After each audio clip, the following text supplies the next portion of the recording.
ქრისტეს მიერ საყვარელნო მამანო, დედანო, ძმანო და დანო. დღეს ჩვენ ვისაუბრებთ სიმდაბლისა და რწმენის შესახებ.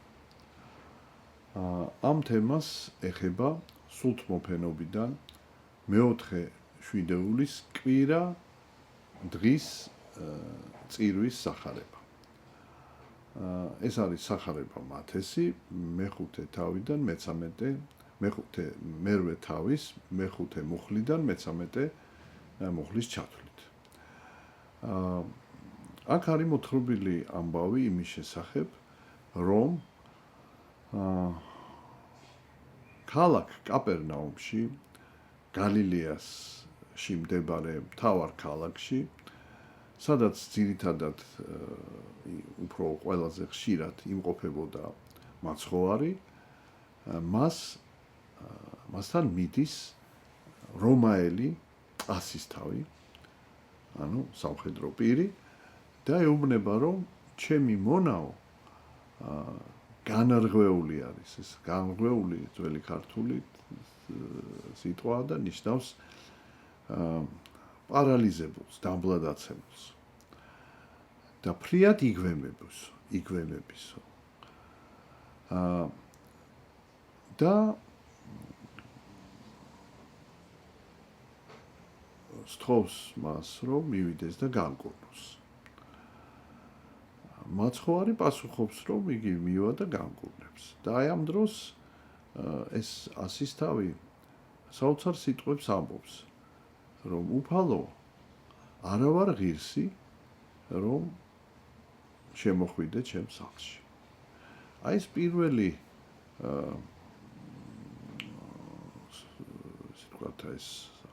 სიტყვა უპირველე შეიძლება ითქვას, რომ წარმოუდგენელია ასეთი დამოკიდებულება წარმართის მხრიდან, ასეთი სიმდაბლე. აი ეს არის მაგალითი საოცარი სიმდაბლის. ესე იგი აღიქვამს იესო ქრისტეს დიდ სულიერ სიმაღლეს და ამავე დროს აღიქვამს საკუთარ სიმდაბლეს. ანუ მის არასრულყოფილებას და აი ამ არასრულყოფილების აღქმის საფუძველზე აქვს ღრმა განცდა საკუთარი ცოდვილობისა, რომ იგი არ არის ღირსი, რომ ასეთი წმინდა ადამიანი მის სახლში შევიდეს. აი ეს სათნოება, რომელსაც ქვია სიმდაბლე, ეს სათნოება არის მთავარი საფუძველი მტკიცე და ურყევი რწმენისა. რადგანაც თუ ადამიანს არ აქვს ადეკვატური განცდა, თუ რამდენად იგი არასრულყოფილია და რამდენად იგი დაშორებულია სრულყოფილ ღმერთს და რამდენად მისი არასრულყოფილების გამო იგი ხშირად არღვევს მცნებებს, ხშირად არის მისი საქციელი უღირსი. მას აქვს ძლიერი, ესე იგი სიმდაბლესთან ერთად, მას აქვს ძლიერი სინდისის ქენჯნა. ესე იგი ის განიცდის, რომ აი ასეთი ცოდვილი ადამიანი არ შეიძლება იყოს ახლოს ასეთ წმინდა ადამიანთან და მისი სახლი არ არის ღირსი ამ ადამიანის მისაღებად. აი სწორედ ასეთი სიმდაბლე და მის საფუძველზე ადამიანში არსებული ძლიერი განცდა საკუთარი ცოდვისა, ანუ ღრმა სინანული არის მთავარი საფუძველი რწმენისა. და რატო? წეშმარიტი რწმენისა, მტკიცე რწმენისა. რატო? იმიტომ რომ ადამიანი ყოველ წამს აღიქვამს რამ ამ დისტანციას, საკუთარ არასრულყოფილებასა და ღვთის სრულყოფილებას შორის და ღრმად განიცდის რომ მისი არასრულყოფილი ბუნების გამო იგი ხშირად უფლის ნებას არღვევს და ეს ძლიერია მასში ეს განცდა ასეთ შემთხვევაში ადამიანი სრულად აღიქვამს ღვთის დიდებას ღვთის დიდ მოწყალებას ღვთის ყოვლის შემძლეობას და ერთადერთი მას რისი იმედით შეიძლება გქონდეს ეს არის იმედი უფლის განუზომელი მოწყალებისა ადამიანისადმი განუზომელი სიყვარულის ესე იგი აი მხოლოდ და მხოლოდ ადამიანი რომლისთვისაც როგორც ჰაერი სუნთქვისათვის აუცილებელია აი ესევე მისი სულისათვის სულის სიცოცხლისათვის არის აუცილებელი აი ღმერთის მოწყალება, ღმერთის შეწევნა.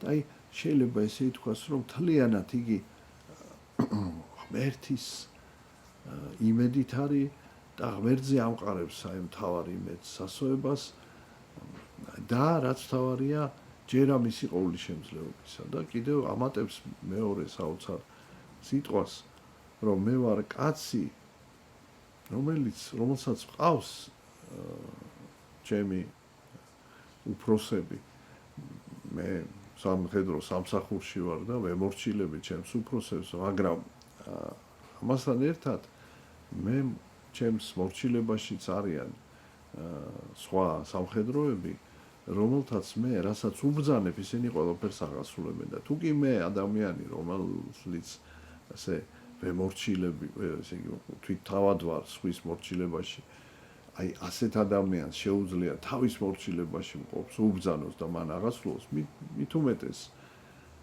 შენ უფალო რომელიც ყოვლის შემძლე ხარ შენ რასაც იტყვი შენს მორჩილებაში მყოფი სამყარო ხილული უხილავი რომელიც შენ ბრძანებას ემორჩილება აღასრულებენ ამას ამიტომ შენზეა დამოკიდებული თუ უბრძანებ ჩემი მონა განიკურნება და შენი შემოსვლა ჩემს სახლში აუცილებელი არ არის უბრალოდ სიტყვა სთქვი და ის განიკურნება მაცხოვარმა მის გარშემო ყოფი ადამიანები მოციქულებთან ერთად სხვა ადამიანები რომლებიც იმ დროს იყვნენ მის გარშემო შეკრებილნი ესე იგი მათ წინაშე გამოხატა დიდი გაოცება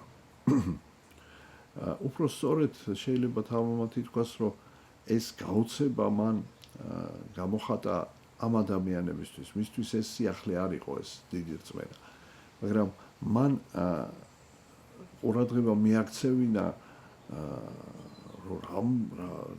რამდენად გასაოცე ანუ ფაქტიურად ეს გაოცება მან გამოხატა იმისთვის რომ ეთქვა რომ ეს ამბავი არის წარმოუდგენელი საკვირველება რა რომ ასეთი რწმენა არათუ წარმართა შორის თვით იუდეველთა შორის ისრაელში ვერ ვიხილეო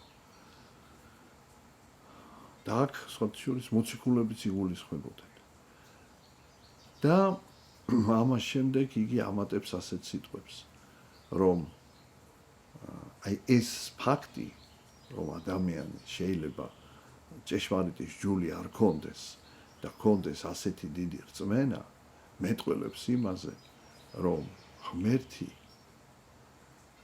მოვიდა მთელი კაცობრიობის საცხოვნებლად და არა მხოლოდ ებრაელთა ერის საცხოვნებლად და აი ეს სწავლება იმის შესახებ რომელიც დამახინჯებული იყო იუდეველთა მიერ რომ თითქოს და ცხონდებიან მხოლოდ ებრაელები და ის წარმართები ვინც ფაქტიურად იუდაიზმს მიიღებენ. აი ეს წარმოდგენა, რომ არ იყოს სწორი და აი ამას სწორედ აი ამ მაგალითზე, როდესაც ასეთი მაგალითია წარმართის სარწმუნოებისა, ის ბრძანებს, რომ დიახ, მრავალნი მოვლენ აღმოსავლეთიდან, დასავლეთიდან და იდგმიდან აბრაამის თანა, ისააკის თანა და იაკობის თანა სასუფეველსაც 1000-ა იდგმიდან ნიშნავს ასე იგი მათთან ერთად სასუფეველში ნადიმზე, ნადიმი არის სიმბოლო აი ამ ასე ვთქვათ სულიერი ნეტარებისა. იქნებიან ამ ნადიმზე. ხოლო ძენი სასუფეველისანი, ანუ ეს მრავალნი აღმოსავლეთით და დასავლეთით ნიშნავს, რომ აი ისრაელის ასე ვთქვათ მარჯვნივ და მარცხნივ მდებარე ქვეყნებიდან, ანუ წარმართული ქვეყნებიდან. და ძენი სასუფეველისანი, ანუ იუდეველები, ძენი ისრაელისანი, რომელთაც ჭეშმარიტის ჯული მიეცათ, მაგრამ აი ამ ჯულის მიხედვით არ ცხოვრობდნენ. თითქოს და იცავდნენ ჯულს, მაგრამ იცავდნენ არასწორად. დაამახინჯეს ადამიანური არასწორი განმარტებით ეს ჯული. და რაც თავარია, რა არ ქონდათ მათ? მათ არ ქონდათ სიმდაბლე და სინანული. და აბა რა ქონდათ მათ? მათ ქონდათ ესეთი ამპარტავნება და ესეთი დაჯერება იმისა, რომ რადგანაც ისინი რჩეული ერის შვილები არიან, რომ აი ისინი ყველანი ცხონდებიან, თავარია აი ეს წესები, ჯულის წესები შესრულდეს და მთელი ყურადღება იყო გარეგნულ ჯულის წესების გარეგნულ შესრულებაზე და აი ამან რასაკვირველია ისრაელი მიიყვანა იქამდე, რომ მათ ღმერთი ვერ იცნეს და ჯვარზე გააკრეს. მცირე გამონაკლისის გარდა. და აი ეს სწავლება ეხებათ არა მარტო მაშინ ეხებოდათ და ეხლაც ეხებათ იუდეველებს, არამედ ეხება ყველა ჭეშმარიტის ჯულის მქონე, ანუ ქრისტეს ეკლესიის წევრებს გვეხება ყველას. რადგანაც ის, რომ ჩვენ ქრისტეს ეკლესიის წევრები ვართ და გარკვეულად რაღაც ამ წესებს ვასრულებთ, ქრისტეს ეკლესიის წესებს ვასრულებთ და ჩვენის აზრით რაღაცა ჩვენ ცნებებსაც ვიცავთ, ეს არ არის საკმარისი ცხონებისათვის. ცხონებისათვის აუცილებელია ძალიან სიღრმისეული განცდა საკუთარი არასრულყოფილებისა, ანუ სათნოება სიმდაბლისა და ამის საფუძველზე არსებული შემოსვლილება გულისა, ანუ აი შეწუხებული გული, რომელიც შეწუხებულია იმით, რომ არასრულყოფილი არსება გამუდმებით არ ღვევს ღვთისმცნებებს და არ შეიძლება რომ ეს მას არ აწუხებდეს და ამიტომ ასეთი არსება არასოდეს არ ვარდება ამ პარტავნებაში. ხოლო ის, ვინც ივიწყებს თავის არასრულყოფილებას, ვისაც არ აქვს აი დანაშაულის განცდა ღვთის წინაშე, ღვთის სიწმინდის წინაშე, იმიტომ რომ ყოველი მცნების დარღვევა ღალატია უფლისა. ყოველი მცნების დარღვევა სიწმინდის შეურაცხყოფაა. საკუთარ თავში სიწმინდის შემცირება, უწმინდურების გამრავლება, ფაქტიურად ადამიანი, რომელიც უნდა იყოს ჭურჭელი სულისაწმინდისა და ტაძარი ღვთისა, ხდება ტაძარი უწმინდურებისა, თანდათანობით. და რატომ? მხოლოდ იმიტომ, რომ არ აქვს სიმდაბლის განცდა, არ აქვს თვისთაცოდოთა განცდა. რატომ? იმიტომ, რომ ეს არის დიდი პასუხისგებლობა. მუდამ გახსოვდეს შენი არასრულყოფილება, მუდამ გახსოვდეს შენი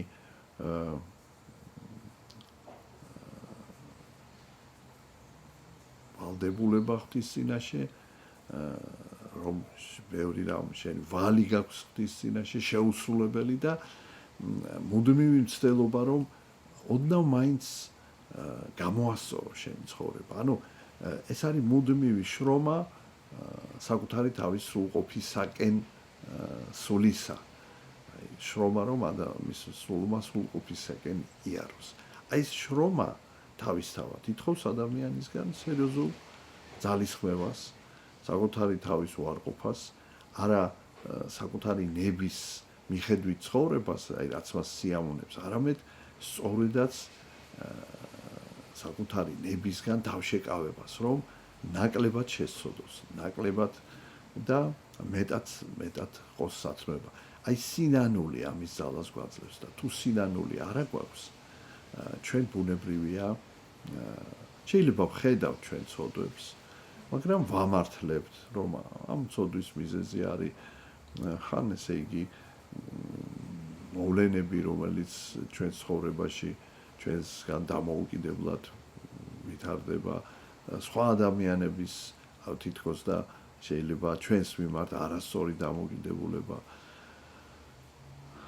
ანუ გარეთ ძიება საკუთარი ცოდვებისა, მიზეზის ძიება, საკუთარი თავის გამართლება და სხვისი დადანაშაულება, ანუ პასუხისგებლობის მოხსნა და სხვაზე გადატანა. აი ეს არის განკითხვა.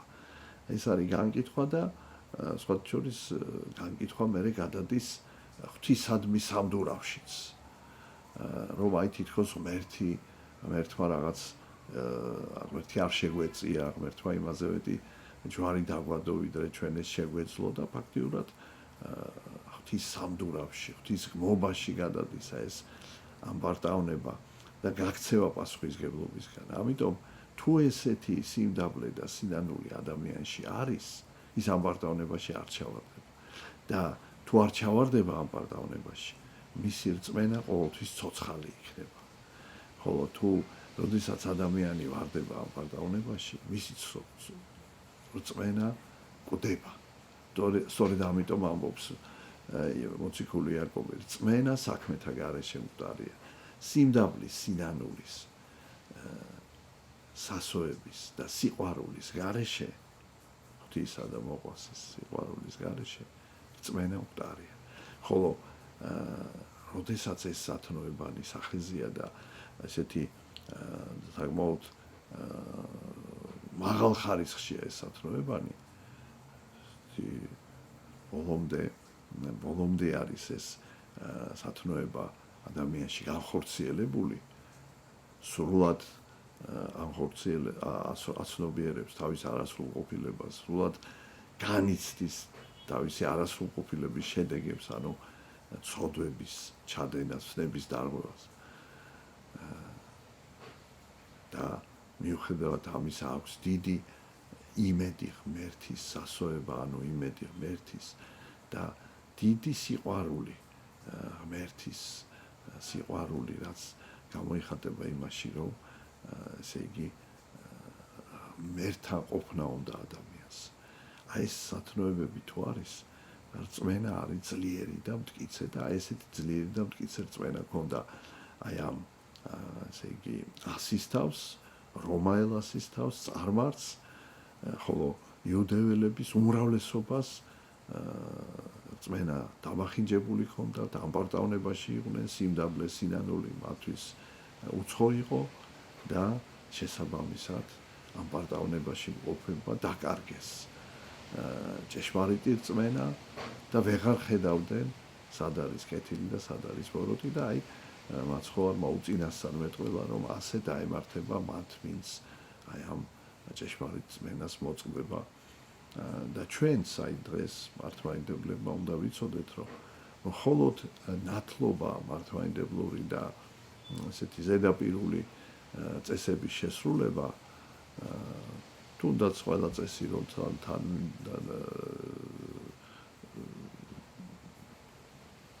სრულყოფილად შევასრულოთ, ეს ჩვენ ვერ გვაცხოვნებს. თავარია მუდმივი ესეთი შინაგანი შრომა, შინაგანი ხედვა საკუთარი უძლურებისა, საკუთარი არასრულყოფილებისა და მცდელობა მისი დაძლევისა, უკმაყოფილება ამ არასრულყოფილებით, ანუ სინანული და სწრაფვა, ანუ სიყვარული, ღვთის სასოება, რომ უფალი მოწყალია და გვაპატიებს და სწრაფვა ამ სათნოებების მოპოვებისა. ანუ სწრაფვა ცოდვების დაძლევის გზით სათნოებებში გამტკიცებისა. აი ეს არის სიყვარული ღვთისა. და რასაკვირველია აი ეს შრომა ითხოვს ადამიანისგან დიდ ძალისხმევას, ამიტომაც ბრძანებს უფალი, რომელსა კიდე უნდეს შემოდგომა ჩემდა